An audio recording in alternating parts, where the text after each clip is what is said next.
If our whole species vanished tonight, the planet would be fine. Not just fine. Better. Forests come back. Rivers run clear. Nothing on Earth files a complaint. But if, let's say, bees vanished, 3/4 of the world's food plants start failing. So does that mean our lives are meaningless? Everyone treats that as the worst news a person can get. I think it's the best news a person can get. No meaning means no measuring. Nothing you've been quietly failing since you were 19. Nobody at the end with a clipboard, asking what it was all for. Before any of this can land, one thing has to go. Meaningless sounds like a verdict, like a sentence being read out in a courtroom. It's a swap. Woody Allen has been making the case for decades, and he makes it better than most philosophers do. Every 100 years, he says, there's a flush. Everybody alive right now is gone. A fresh set arrives, and it keeps going, forever, heading nowhere. Meanwhile, the universe itself is coming apart. Every fact in that is correct. Then he gets to what a person should do about it. His answer is distraction. A man who believes he's looked straight at the truth of being alive, whose advice is to look at something else. The flush, the 100 years, the universe coming apart. Every one of those is about how long a thing lasts. Not one of them is about meaning. He never gets there. He starts with a fact about time. He lands on a verdict about worth. And in 50 years of interviews, nobody has stopped him to ask how he got from one to the other. That gap is the swap. Two different words, treated as one. How long something lasts is a physics question. You can measure it. It doesn't care whether anyone's around to notice. Meaning needs a person in it. It's what something is to somebody, which is why nothing in the universe can have meaning the way a rock has weight. There's nobody for it to be meaning to. So when someone tells you your life is meaningless, and it lands like a devastating sentence, make them say what they actually mean. What they actually mean is, nothing you do is going to last forever. Nobody in the history of the species has been hurt by that sentence.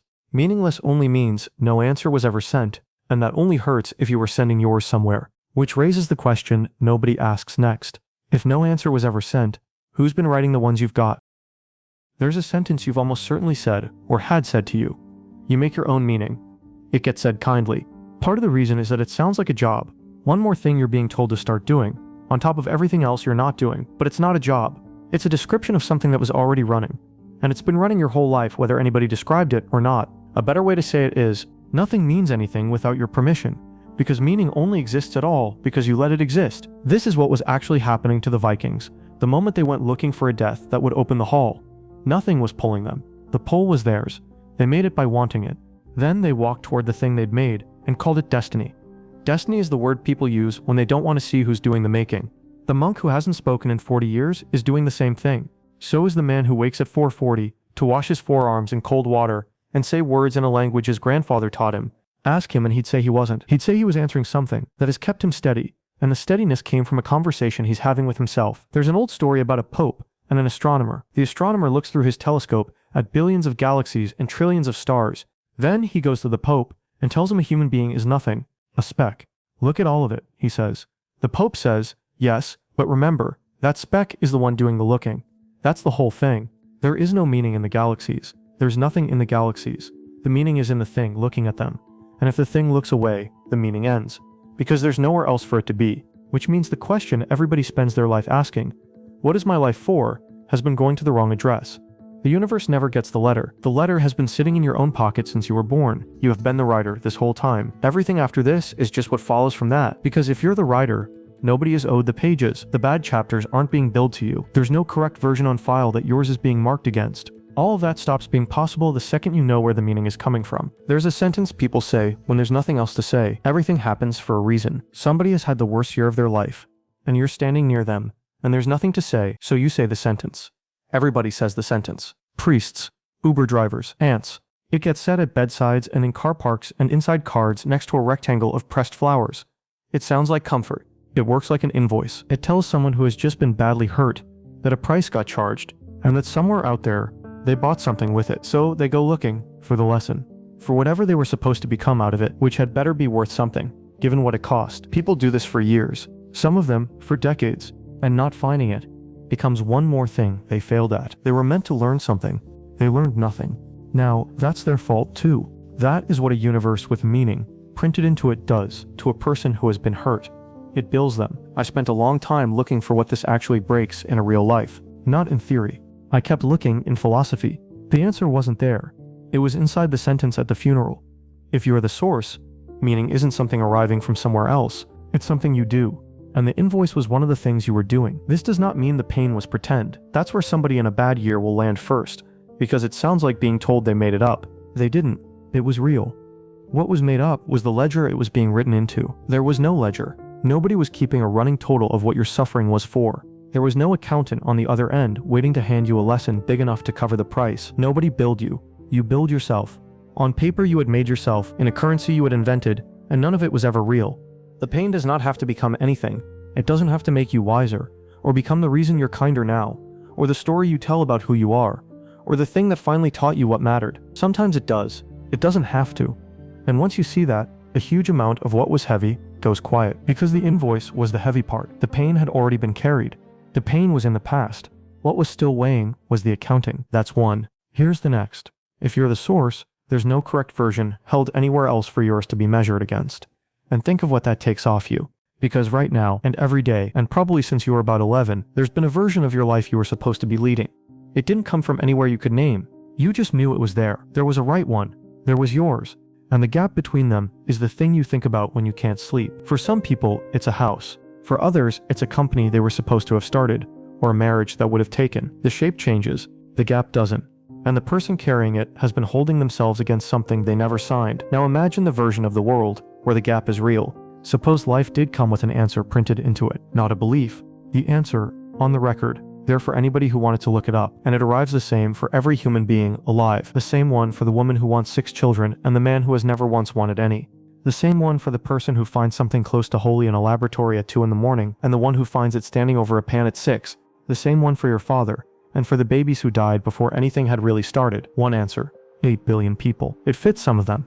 Everybody else spends a life inside something that was never theirs. And here's the part that would actually break people. They would know. There would be no appeal. Nowhere to take it. A whole planet of people who could look up exactly how they had failed, and no argument available to a single one of them. That is what people are asking for when they ask for meaning. They've only ever pictured the relief of the announcement. Nobody pictures the Tuesday after, or the 50 years after that, or the 8 billion people holding a document that says what they should have been. The gap you feel is not between your life and the correct life. There is no correct life.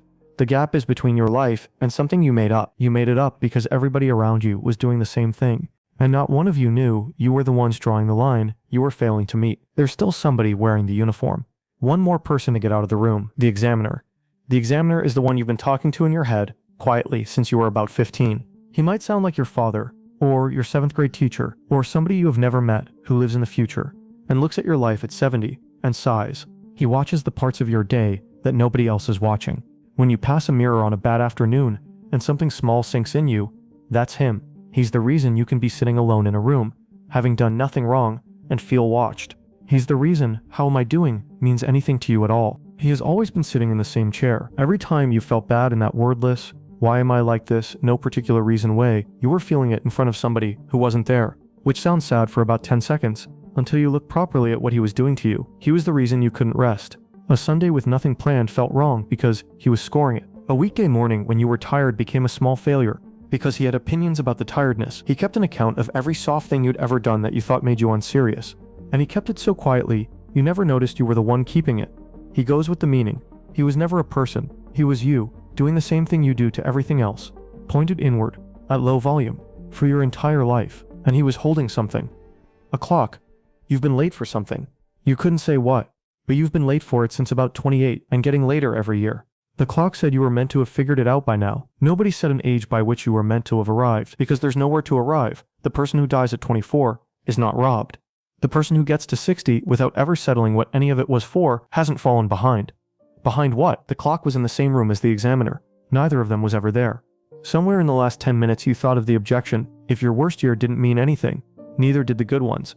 If the pain doesn't have to become a lesson, then the day your daughter was born doesn't have to become anything either. That's the trade. And anybody telling you there isn't one is doing the same thing every con man has ever done. Test it against the actual world. What if the pizza is meaningless? Does that mean it stops tasting good? Calling a thing meaningless doesn't reach inside the thing and change it. Food doesn't stop tasting like food. The person next to you in the bed is still warm. The dog is going to do the exact same thing at the door when you come home. Whatever you felt in a hospital corridor at 4 in the morning happened exactly as hard as it happened, and no announcement about the universe running down travels backwards and turns it off. None of it was being held up by the meaning. The meaning only ever showed up afterwards, with a clipboard asking what the pain had been for and what the joy had been signed off by. The pain and the joy were not waiting for the clipboard. They were already there. They were the things the clipboard was pretending to weigh. There are temples in Cambodia that the jungle is taking back. Roots through the stone, walls coming apart. Somebody cut every one of those blocks by hand. What they made isn't worth less because it's ending. A good meal isn't worth less because you're going to be hungry again tomorrow. Everything you were afraid you'd lose to meaninglessness was never yours because it was going to last. It was yours because it was happening. It is still happening. It is still yours. So take the whole thing back and look at what came off. Nobody is owed the life you were going to hand over. The worst thing that ever happened to you doesn't have to be paid off with a lesson. There is no correct life you have been failing to lead. No examiner. Nobody at the end, going through it, deciding. No clock. Nobody is late. That is what a person is actually being told when they're told life is meaningless. And it arrives sounding like a sentence being read out in a courtroom. It's the only way anything you do could ever have been yours. There was never anybody there to take it from you. You are the writer. The pages are unread. Sometime this week, you're going to do something for no reason. You could defend to a stranger. Does that make it meaningless? Does that make it bad?